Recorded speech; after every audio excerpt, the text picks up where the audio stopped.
On only good men going into public office, you've lost the game right there.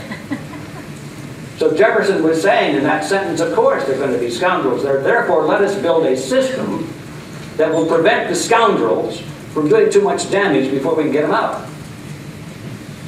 So that was the really essence of the Constitution. It was totally different than anything before that had ever happened in history. But they changed the system and denied themselves, rejected for themselves the power to become royalty. Well, it lasted pretty good for about 100 years.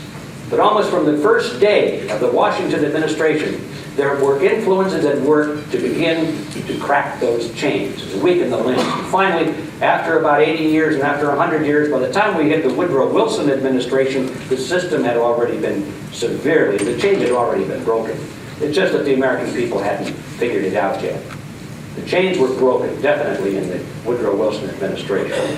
And when they got us involved in World War I, that was the sort of the end of the game there. And then in World War II, it was whatever left was gone, because people were willing to give up all of their constitutional protections, all of those chains. They were willing to let them go in return for fighting a war and winning a war, being victorious against some dreaded enemy. And of course, the same thing goes on today in this prolonged war they call the war on terrorism. Same process. Chains are gone. So there was a mistake. It lasted for 100 years, but why didn't it last longer? And I believe that one of the reasons, if not the most important reason, was that they called this system by the wrong name. They called it a government. That was the word that everybody used back in those days. All of the systems of the world, all of the states of the world were governments. And what does that word mean? If you have a debate, you say, what's the proper role of government? You've already answered the question. The proper role of government is to govern. The word itself answers the question. Uh-oh, wait a minute, we don't want to be governed, do we? That's not what the Founding Fathers created. They didn't create something to govern the people and all of the aspects of their lives. They created something to protect the people, to protect their lives, liberty, and property. And I believe that if they had thought that the word government itself carried the germ, the seed of its own destruction, they would have chosen a better word. And if I had been there, I would have suggested, I would have said, Mr. Jefferson, why don't we use the word protectorate? I would have said, you know, if we use the word protectorate, then in the future, when all of our generations to come, our great-grandchildren and their great-grandchildren are studying this Constitution which we're reading, which we're creating right now, they won't talk about the proper function of government. They'll talk about the proper function of the protectorate. And the word itself will answer the question, what is the proper function of the state? And so they would get the message without having to study too much, just by using the right word. I think that in the lifetime of many of us in this room, we will have a chance to regenerate, to reform some of these concepts. We will have a chance to do it better, to redo it. I believe that the American Constitution was very much like a beta model. A darn good one. It lasted for 100 years. It worked very well. But now we've had experience with it. We've seen how this predator class that gravitates into government because it has the ability to abuse power. People have the ability to use this government power for their own aggrandizement. We've seen how that works. Now we can repair. We can do it better with the next model. When we recreate the document, we'll call it a protectorate. And I hope to join with me on that. And that is the final element of the distinction between collectivism and individualism. I took a lot of time with that because I honestly believe that this is the missing ingredient in any effective action of reform. If we're going to survive, if we're going to become victorious, we have to get very, very clear on these fundamental ideological issues. Otherwise, we'll just repeat history over and over again, and we'll just replace one king after another king. We may call him president or something else, chancellor, but it'll still be a monarchy. unless we understand these principles. Okay, let's get back to the money track. See, I got to get my notes and see. If I run late, I know I'm going to be hung from the highest yard. I did that the other day, and I was so mortified. Well, there it is. I have to be through at, what did it do? 4 o'clock. I've got 15 minutes. Okay, here we go. Put the money hat back on.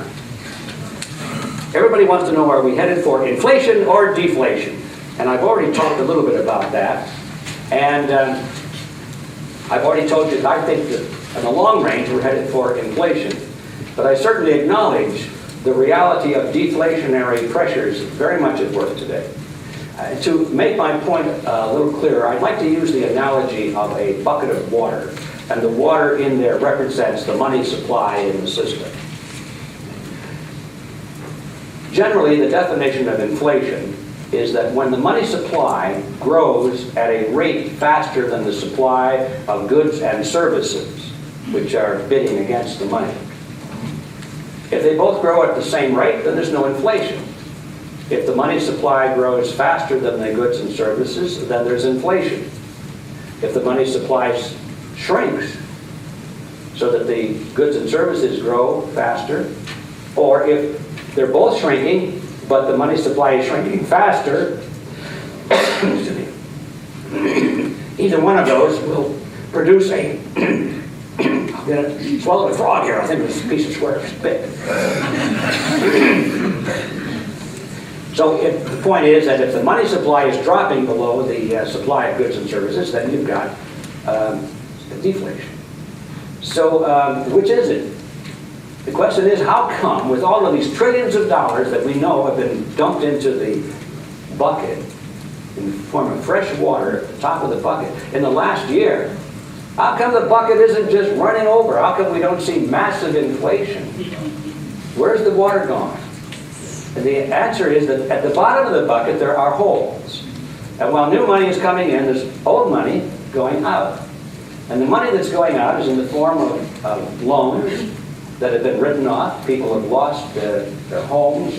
They've had to surrender their credit because they can't pay their credit cards. They've gone into default. And a lot of loans, trillions of dollars in loans, have been written off by the banks, which is why they're in trouble. Because they've carried those loans on their books as assets. They were sure that everybody was going to keep paying, or most people would keep paying interest on those loans, and so they considered them as assets. And so now when all of a sudden people are walking away from their homes, walking away from their credit card debt, letting them come and repossess their cars, and all of those things, the banks have to write those loans off their books as assets. So their net worth plummets. Now they're still the same bank. There's still, nothing really has changed except it's primarily a bookkeeping entry. But nevertheless, it's an important bookkeeping entry because for them to remain solvent from a financial point of view, they cannot be in a negative position. So that's when they went to Washington and asked for all these TARP funds. It's just to build up their asset ratio.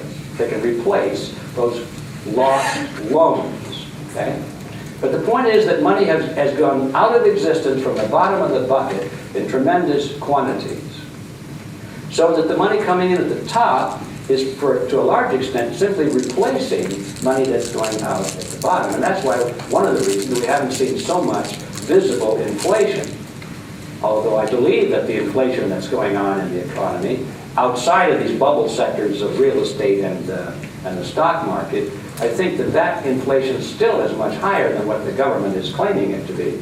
You know, they're claiming 3-4%, things like that.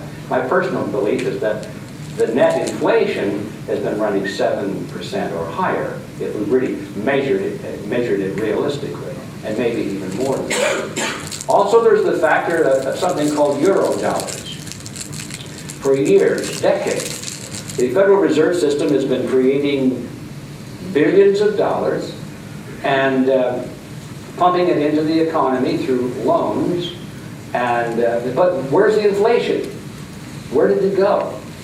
And I remember reading years ago some pundit said, well, we've exported our inflation. So what does that mean? How can you export inflation? What do you do?